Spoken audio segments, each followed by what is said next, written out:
बंगाल में वक्फ कानून के खिलाफ विरोध प्रदर्शन के बहाने हिंदुओं को चुन चुन के निशाना बनाया गया। मुर्शिदाबाद में हिंदुओं के गांव जला दिए गए, लेकिन इस पर कोई बात नहीं कर रहा। आप देखिए कि बंगाल में बीजेपी समेत 4 बड़ी पार्टियां हैं, कांग्रेस, टीएमसी, लेफ्ट का तो यह हाल है कि वक्फ कानून लागू होने से पहले ही वो मुसलमानों के साथ चट्टान की तरह खड़े हो गए। लेकिन मुर्शिदाबाद से भागकर आए हिंदू बगले झांक रहा है। उनके साथ सिर्फ एक पार्टी खड़ी दिख रही है और वो है बीजेपी। बाकी किसी को लग रहा फर्क ही नहीं पड़ रहा। बीजेपी नेता राहत शिविरों में जा रहे हैं, हिंसा पीड़ितों की मदद करने की कोशिश कर रहे हैं, यानी मुसलमानों का साथ देने के लिए इंडी गठबंधन की लंबी चौड़ी फौज दिख रही है और मुर्शिदाबाद के हिंदुओं को सिर्फ पीएम मोदी, सीएम योगी जैसे नेताओं का आसरा दिख रहा है। आप सोचिए, इस देश में हिंदुओं की हालत यह हो गई है कि जो लड़ाई इस बात पर शुरू हुई थी कि मुसलमानों की जमीन, मस्जिद, कब्रिस्तान छीन लिए जाएंगे, मुसलमानों की धार्मिक आजादी छीन ली जाएगी, वो लड़ाई अब इस मोड़ पर आ गई है कि हिंदुओं की जमीनें छीन गई हैं, उनके घर जला दिए गए हैं और उनकी धार्मिक आजादी तो बंगाल में पहले ही हाँफ रही। मतलब मुसलमान के हाथ से तो कुछ नहीं गया अभी तक, लेकिन हिंदू का घर, जमीन सब चला गया, क्योंकि वो घर छोड़ छोड़ के भाग रहा है। भाई, वक्फ कानून का विरोध करने वाले एक भी व्यक्ति के पास इस बात का जवाब नहीं है बॉस कि वक्फ कानून केंद्र सरकार ने पास किया, विरोध मुसलमान कर रहे हैं, सत्ता में बंगाल में ममता बनर्जी हैं, तो हिंदुओं को टारगेट क्यों कर रहे हैं? सवाल यह उठ रहा है कि क्या वक्फ कानून के विरोध में हिंदुओं के खिलाफ बड़ी साजिश की प्लानिंग थी? क्या इस प्लानिंग में बांग्लादेश के कट्टरपंथी संगठनों का भी हाथ है? यह सब आपको आज पाठशाला में बताऊं। साथ ही आपको उस हिंदू गांव भी ले चलूंगा जिसे हमलावरों ने शमशान बना दिया। लेकिन पहले एक तस्वीर देखिए क्या क्या हुआ है।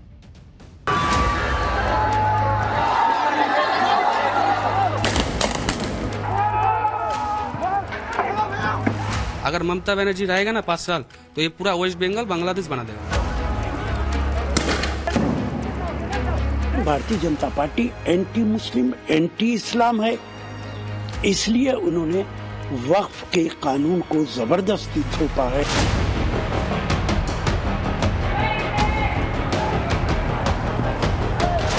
देश में जिस तरीके से संविधान की धज्जियां उड़ाई जा रही हैं, नियम कानूनों की धज्जियां उड़ाई जा रही हैं, तो इसी से इस तरह के माहौल पैदा हो रहा है।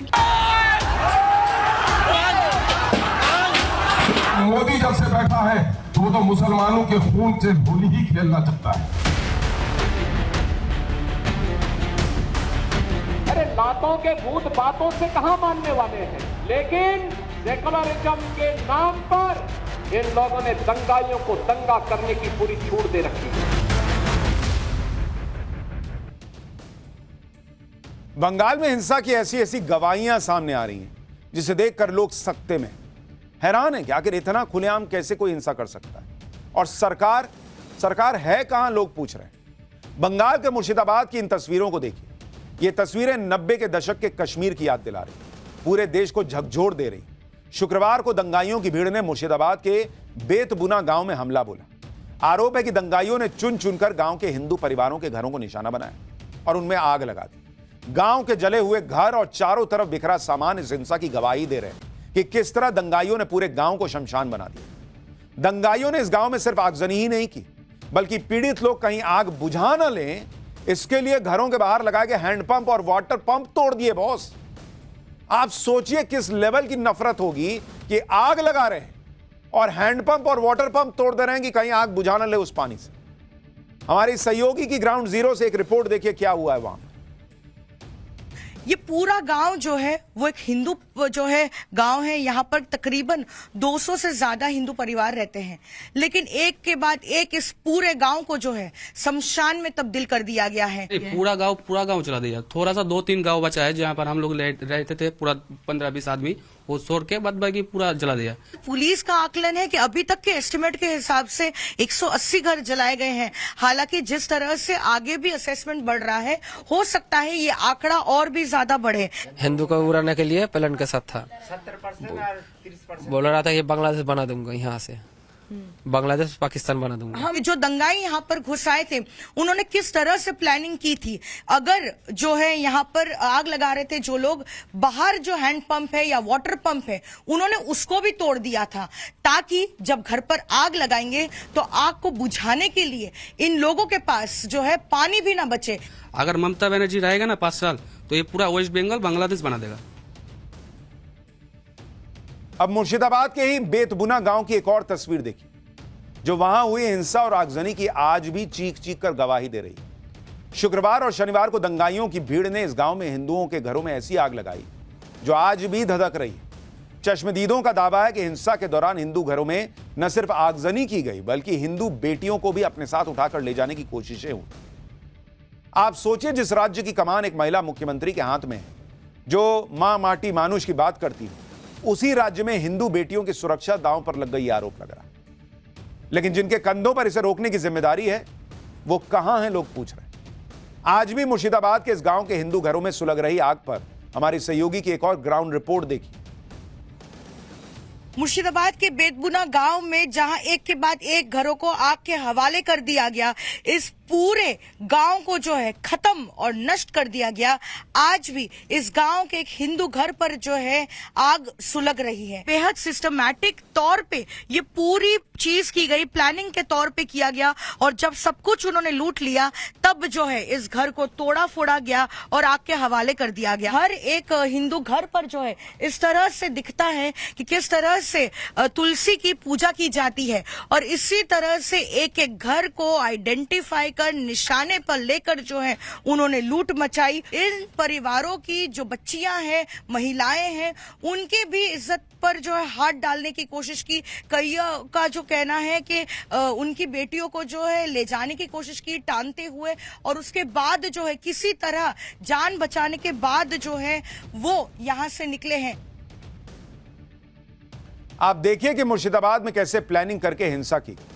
खुद पीड़ितों ने जो बताया उसके मुताबिक शुक्रवार को हमले से पहले मस्जिद से ऐलान हुआ कि हिंदुओं को मारो काटो। जुमे की नमाज के बाद 5000 दंगाइयों ने गांव पर अटैक कर दिया।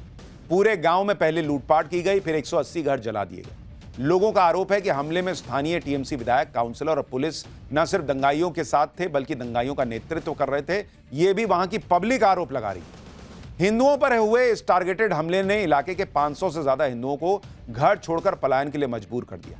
लेकिन मालदा में बनाए गए रिलीफ कैंप में पहुंचने पर भी इन हिंदुओं का दर्द खत्म नहीं हुआ। यह मालदा के हाई स्कूल में बनाए गए रिलीफ कैंप की तस्वीरें, जहां इस वक्त सैकड़ों हिंदू परिवार जान बचाने के लिए शरण लिए हुए हैं। रिलीफ कैंप के अंदर जितने लोग हैं उतने ही लोग बाहर भी शरण लिए हुए हैं। आरोप लग रहा है कि लोगों के रिलीफ कैंप के अंदर मेडिकल हेल्प नहीं मिल पा रही। सच्चाई सामने आने के डर से उन्हें कैंप से बाहर भी नहीं जाने दिया जा रहा। ममता बनर्जी की पुलिस मीडिया को भी रिलीफ कैंप के अंदर जाने से रोक रही है, यह भी आरोप लग रहा है।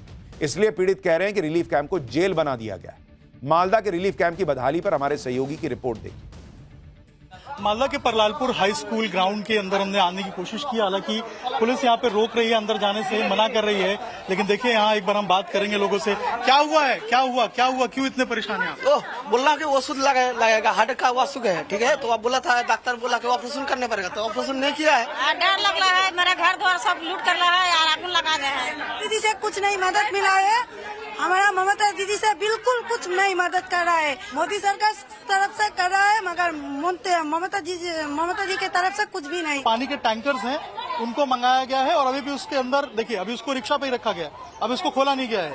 ये पानी के टैंकर्स जो है वो आज मंगाए गए, टंकी जो है ये आज मंगाई गई है, अभी थोड़ी देर पहले, इससे पहले यहाँ पे नहीं था। ये एम्बुलेंस आप देख रहे हैं, ये एम्बुलेंस अभी आई है, लेकिन इसके अंदर डॉक्टर नहीं है। ये एम्बुलेंस आकर खड़ी है सिर्फ दिखाने के लिए, क्योंकि यहाँ पर मीडिया आई है, क्योंकि यहाँ पर लोग पहुंचे हैं। बाहर जाने नहीं दे रहा है, आने नहीं दे रहा है, जेल के बोतल बंदी करके रखते हैं। रिलीफ कैंप में शरण लेने वाले लोग ममता सरकार से किसी तरह की मदद नहीं मिलने का आरोप लगा रहे हैं। ऐसे में हमारी टीम ने रिलीफ कैंप का सच सामने लाने की ठानी। किसी तरह हमारी टीम रिलीफ कैंप के अंदर पहुंचने में कामयाब हुई।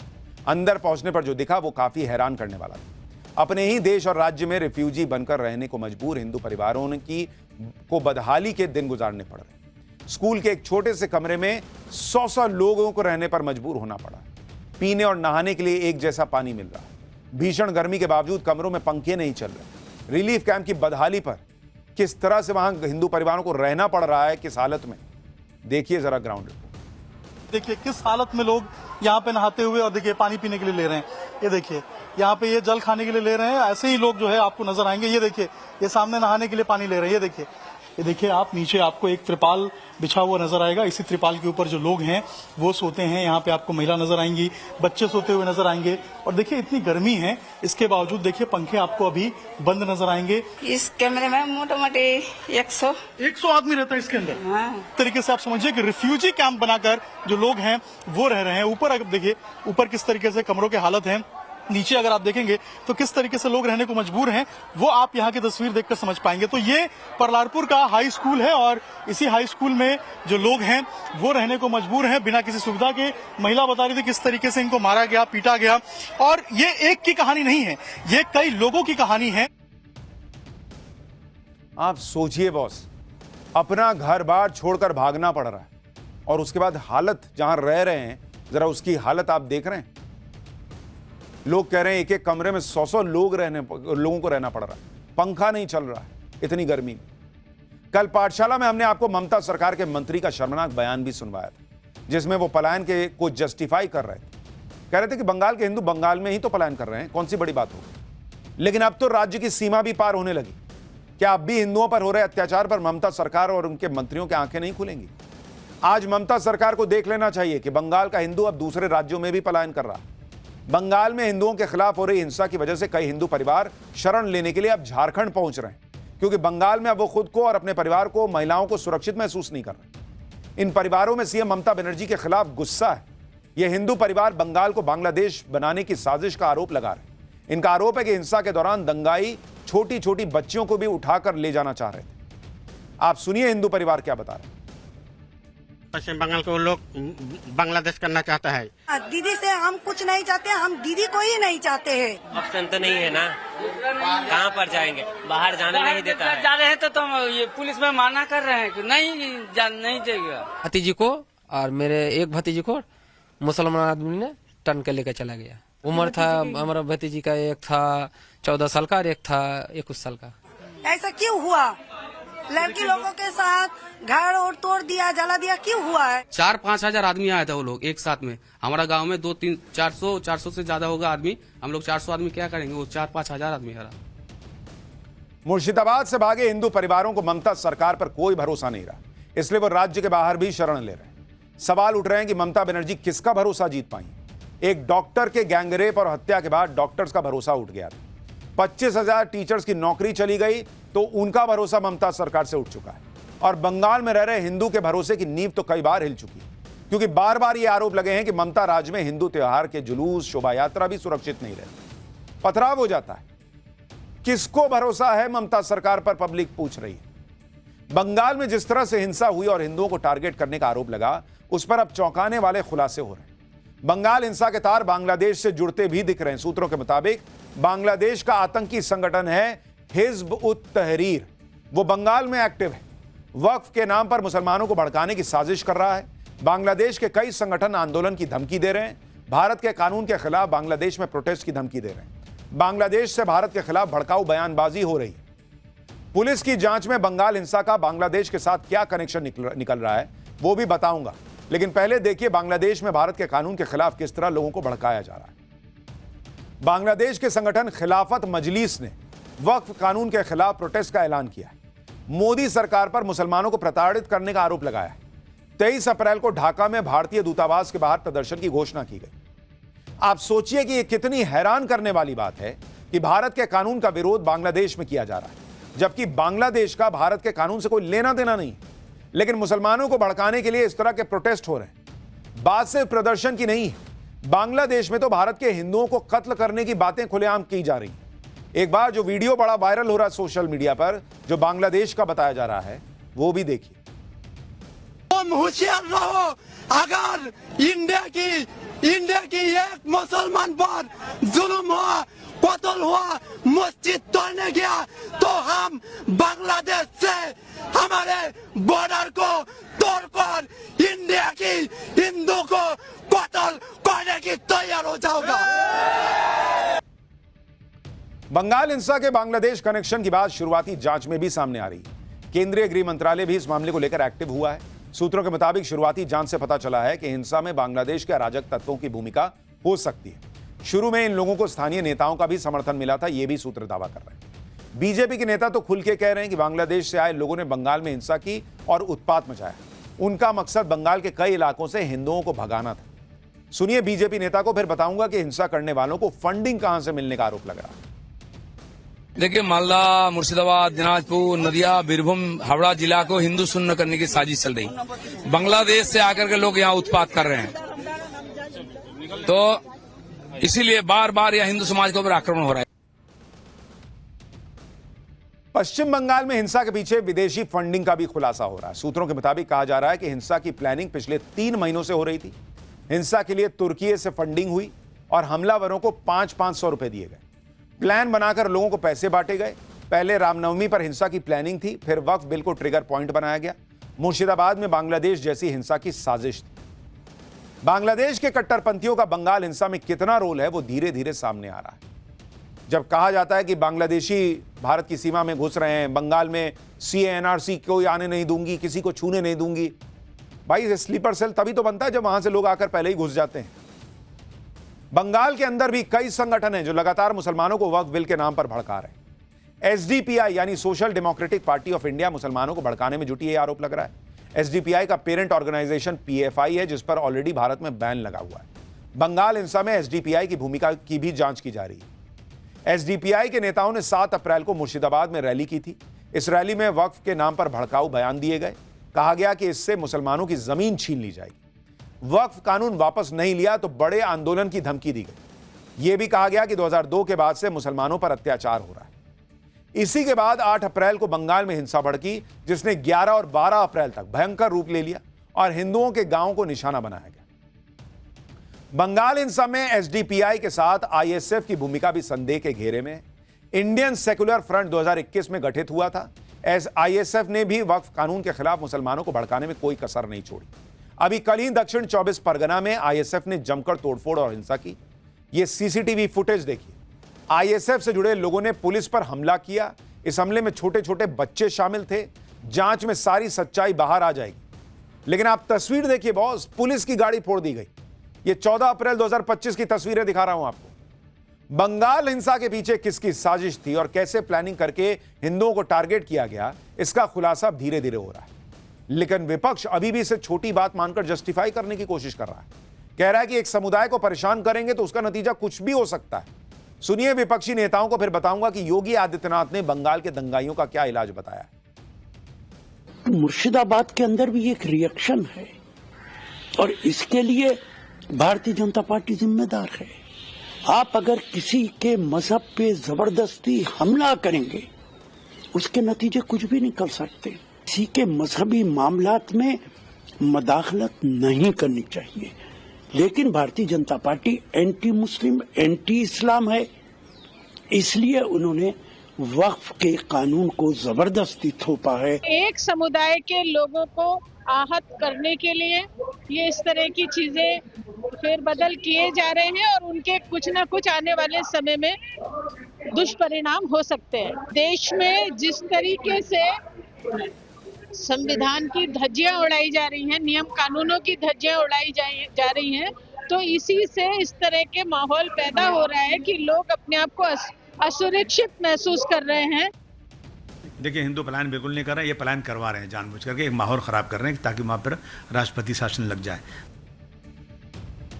आप इन नेताओं की बेशर्मी देखिए बॉस। कांग्रेस के नेता किस बेशर्मी से कह रहे हैं कि जो मुसलमानों के साथ हो रहा है ये उसका रिएक्शन है, मतलब इसको जस्टिफाई कर रहे हैं।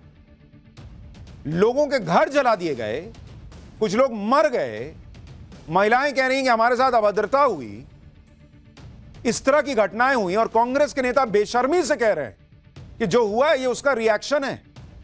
तो बॉस, जो हिंदुओं के साथ हो रहा है उसका रिएक्शन हो जाएगा, फिर होना नहीं चाहिए, कानून के हिसाब से चलना चाहिए, लेकिन क्या उसको जस्टिफाई कीजिएगा? क्या लोग हैं बॉस, पत्थरबाजों को भी जस्टिफाई कर दे रहे हैं, घर जलाने वालों को भी जस्टिफाई कर दे रहे हैं कि रिएक्शन है। विपक्ष के नेताओं को हिंदुओं का दर्द, तकलीफ और पलायन दिख ही नहीं रहा। इनको वोट बैंक का तनाव है सिर्फ, और इसलिए हिंदुओं के खिलाफ हिंसा को भी जस्टिफाई कर रहे हैं।